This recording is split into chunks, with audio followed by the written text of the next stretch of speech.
Come backpacking around Beijing with me while I tell you some of its history. China is an amazing country to travel around, but it can be difficult. You need to pre-download apps like WeChat, Alipay, and A-Maps. Once you work out how to use these apps, things like transport are super easy and efficient. With the site dating back to the 11th century BCE as a settlement during the Western Zhou, there have been many iterations of the city over the past 3,000 years. Owing to successions of different states fragmenting and unifying throughout Chinese history, there have been numerous capitals, with the name Beijing meaning northern capital as opposed to the city of Nanjing meaning southern capital.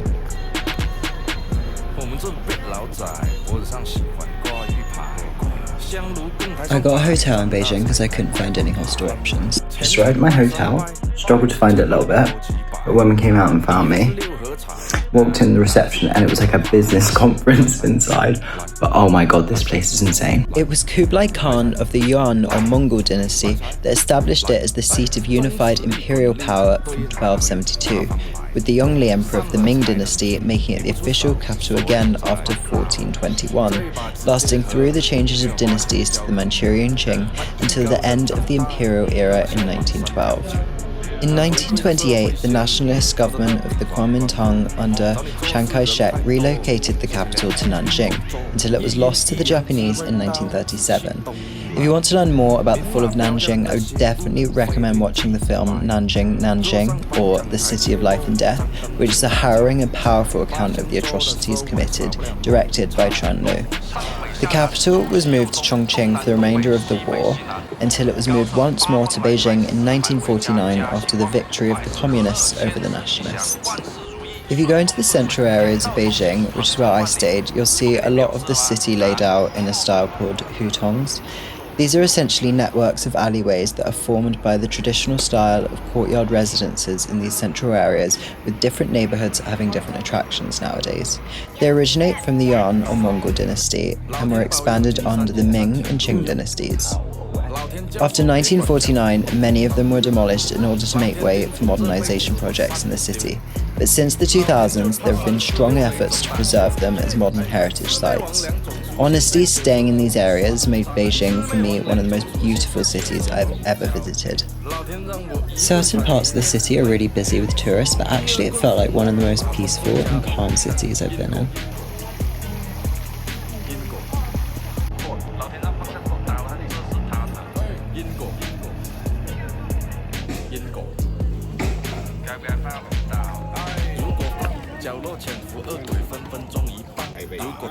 I have absolutely no idea what I'm eating. Kind of maybe a sausage, but it's very pink. 3 yen though.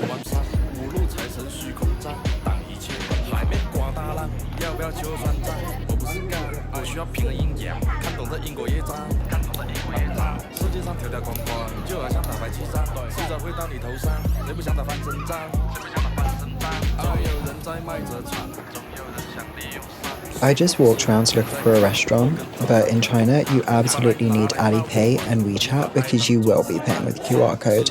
You also definitely need to have Google Translate that you can take pictures of menus with.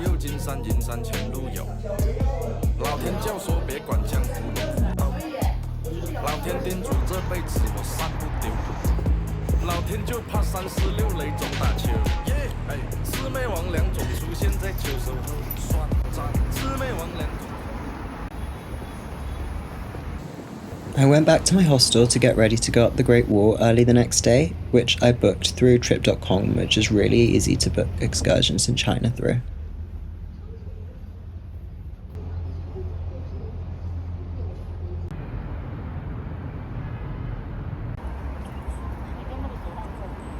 There are also lovely public toilets everywhere in China, which is really good for when you're traveling.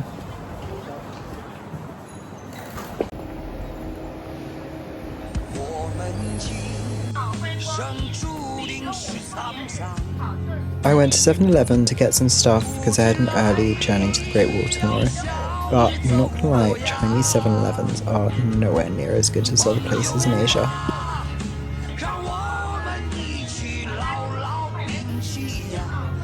I don't know why, but things are pressed to the decimal, so I have no idea how much that cost, but it was like £4 a day. Hotels in China are really cheap, and this one was amazing, but it's still a lot more than I'd normally pay at a hostel.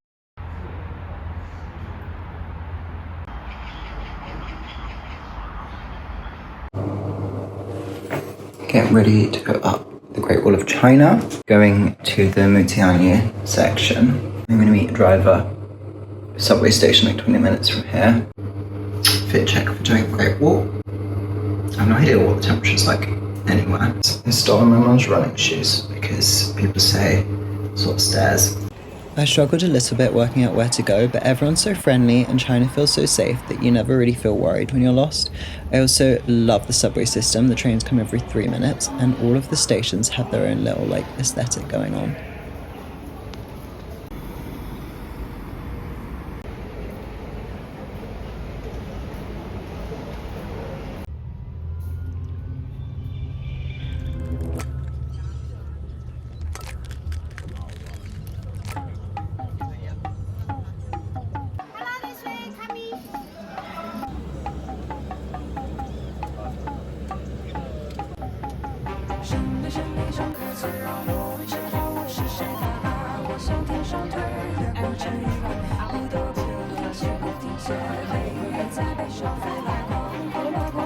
During both the spring and autumn and warring states periods, many different defensive structures were erected by rival states both to ward off each other and also to protect from nomadic peoples in the north. It was the Qin Emperor Shi Huangdi who unified the warring states of China around 221 BCE and subsequently ordered the disparate defensive structures to be linked up to create the first network of the Great Wall, more accurately referred to by many historians as the Great Wall's plural, owing to the numerous wall networks rather than a single structure. With a total length of more than 20,000 kilometers, today from Beijing you can visit the Mutianyu, Badiling and Jinshanling sections of the wall. Historians debate if the walls were actually as effective defensive structures as their imposing image suggests, as Genghis Khan's Mongol armies bypassed the walls using gaps in order to conquer China. In later periods, the Ming dynasty built most of what we see standing today. However, their successors, the Manchurian Qing, managed to get through the Shanai Pass as the Ming forces charged with protecting that area defected. Nonetheless, it's an amazing place to visit and a mind-blowing project to build all of this so high up in the mountains.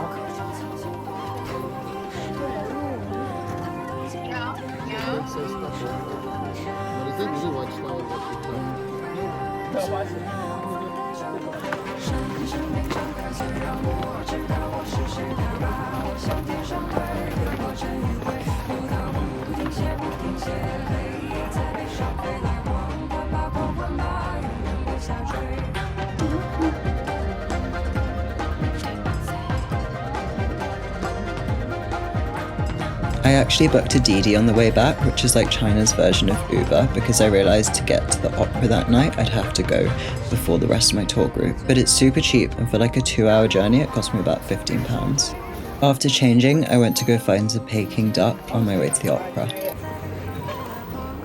I was really inspired to visit the Peking Opera after watching the 1993 film M. Butterfly. The original story of Madame Butterfly follows a French naval officer who has a temporary marriage with a woman in Nagasaki in the late 19th century. His abandonment of her drives her to suicide.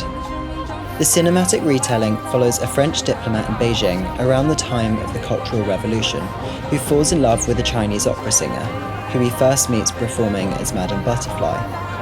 The film subverts the well-worn narrative of the submissive Oriental woman, as Butterfly actually spies on the arrogant French diplomat on behalf of the CCP, leading to the sacking and trial of the diplomat and his ultimate suicide. The greatest deception that Butterfly plays on him is that Butterfly is actually a man. This story is based on a real espionage trial in France. Had the diplomat known more about China, the country he claims to be an expert on, he might have known that this was actually common for male Chinese opera performers to play female parts, in some ways like Shakespearean theatre. Mei Lanfang is one such performer, whose story is shown throughout this theatre. Born into a Peking Opera family in 1894, Lanfang specialised in female roles and gained a great degree of fame for playing roles in classics such as Farewell My Concubine, going on so far as to tour in both Japan and the Soviet Union. He was greatly impoverished after refusing to perform during the Japanese occupation. After 1949, however, May led modernization reforms, adapting the traditional Chinese plays to socialist themes, and directed the Beijing Opera Theatre until his death in 1961. When you listen to the Peking Opera, consider that the music and noises of China have long been ridiculed by Westerners, comparing Chinese noise to the universal value of Western music. However, Britain's first embassy to China in 1793, the McCartney Embassy, were themselves surprised at the negative reaction that their own music received from the Chinese. The difference in music values between China and the West has thus long been used in order to portray negative stereotypes of the Chinese. The opera has quite a communal setup with people sitting around tables and often chatting. I made friends with one of the local families I was sitting with as the mother was an English teacher.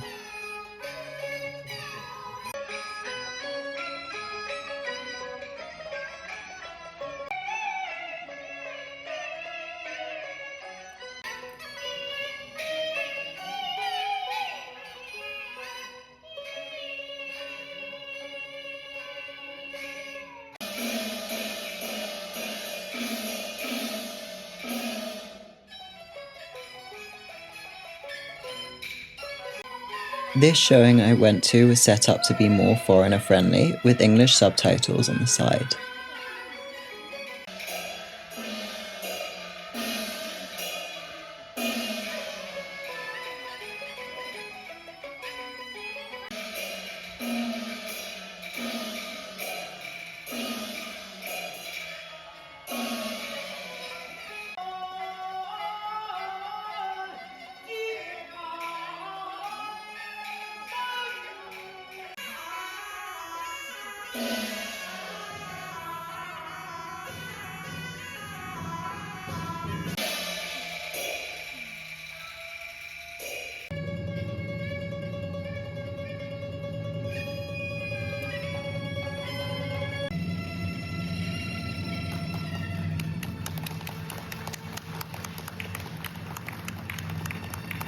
I walked back through a load of random alleyways to get towards the centre of town, and honestly, there is nowhere else in the world that I'd be willing to do that on my own.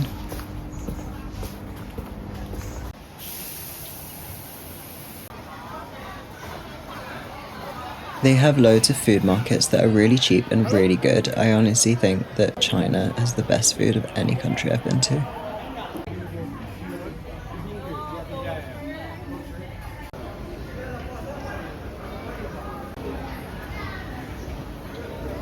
It struck me that although the cameras take a while to get used to, there's actually a very minimal police presence in public areas. Anyway, after I walked around a bit, I went home to go get ready to go to the Forbidden City the next day.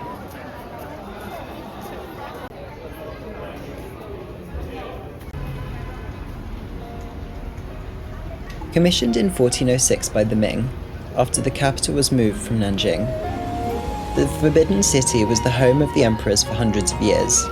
The endonym for China is Zhongguo, meaning central state, often translated as Middle Kingdom into English.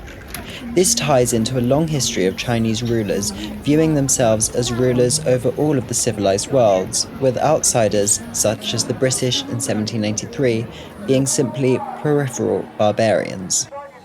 This is understandable given the great power and wealth of China overshadowing most others since antiquity. The outbreak of the First Opium War in 1839, however, marks the start of what is known as the Century of Humiliation, lasting up until the victory of the Communists in 1949. After both Opium Wars, which gave Hong Kong to the British, European colonial powers and missionaries slowly encroached upon the sovereignty of China. For a variety of reasons, including the misery brought by the flooding of the Yellow River in 1898, a group that combined aspects of traditional Chinese folk culture, including martial arts, began to attack missionaries, converts, and churches in northern China in 1899, killing thousands. They were known in the West as the Boxers. Though Qing authorities were initially opposed to the Boxers, given their resistance and resentment towards Western influences, Dowager Empress Cixi realigned with the Boxers, declaring war on the foreign powers in China in 1900. With their legations in Beijing under siege, the Western powers created the Eight-Nation Alliance, consisting of Britain, France, Germany, Italy, Austria-Hungary, Russia, the United States, and Japan. After a great deal of bloodshed, the siege on the Beijing delegations was broken, and the Empress and imperial court fled to Xi'an. The Western powers subsequently put to death those they suspected of being Boxers. After putting down the Boxer Rebellion, the Western powers sought to teach the Chinese a lesson for their assault on civilization, hoping to humiliate them through shows of Western power, a message that was particularly effective to spread through the growing medium of photography, with events like military marches through the Forbidden City.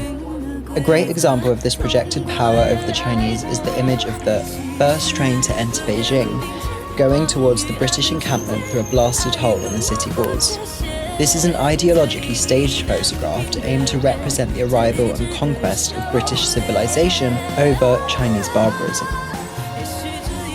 After the Forbidden City, I tried to visit Tiananmen Square, but security is super strict there and you actually can't get a ticket to go in on the day. So instead, I just walked around a more modern part of the city to get a drink, because Beijing is so hot.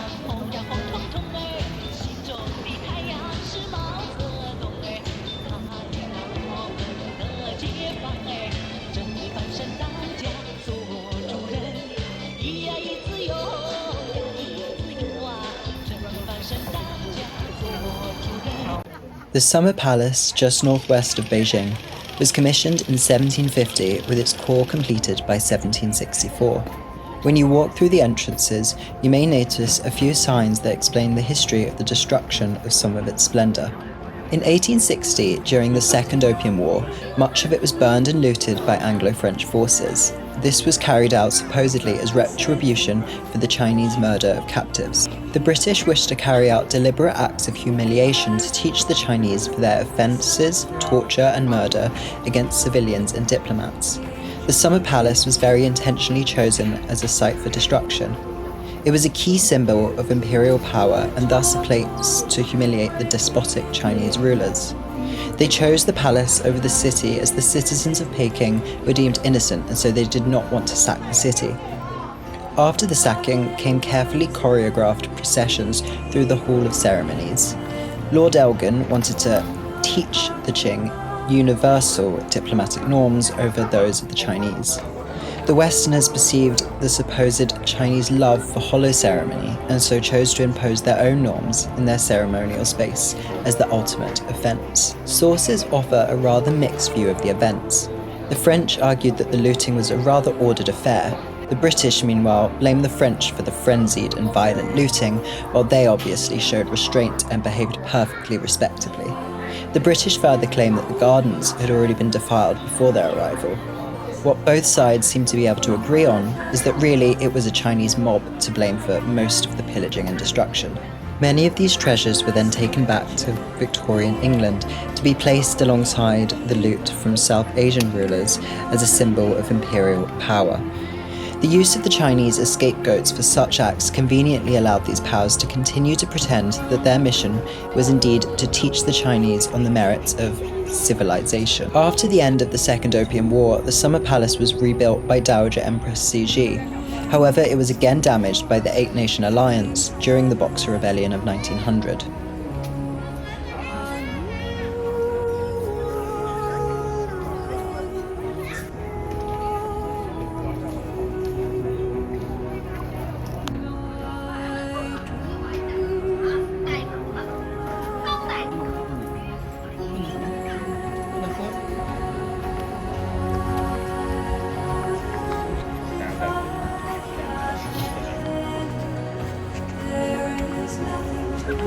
Early European accounts of the Chinese styles of garden differ greatly in opinions. Many British commentators praised the naturalness of the Chinese gardens in opposition to the geometry of the French style. The French, in turn, scorned the Chinese garden as an inappropriate symbol of imperial power.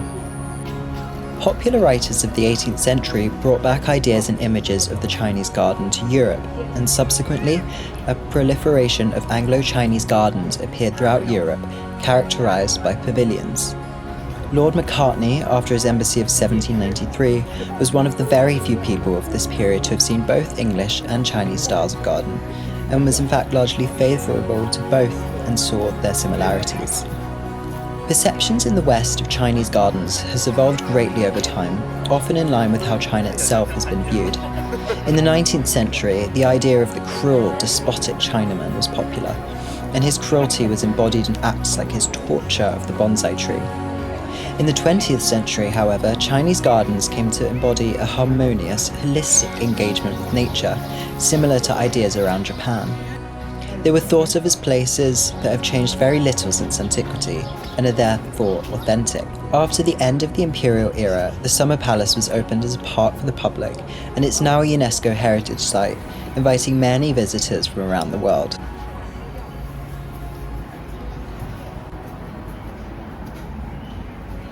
I was tired afterwards and got lost in another area while trying to look for food. Not gonna lie, this was one of the only meals I really didn't enjoy, but that's really just down to me misordering and misunderstanding, rather than the cooking being bad, I'm sure.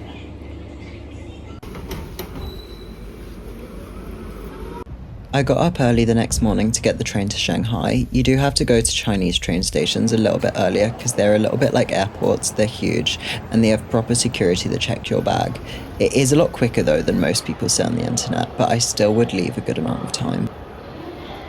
I don't want to jinx it, but security, they took off my gel, like aerosol, and my hair scissors. Other than that, so far it's been fine. There's loads of shops in the train stations. I will say that as a British person, the manner of queuing definitely stressed me out, but the trains were really nice and really convenient. You can even get food on them. So it was a great journey, and I'll see you in Shanghai.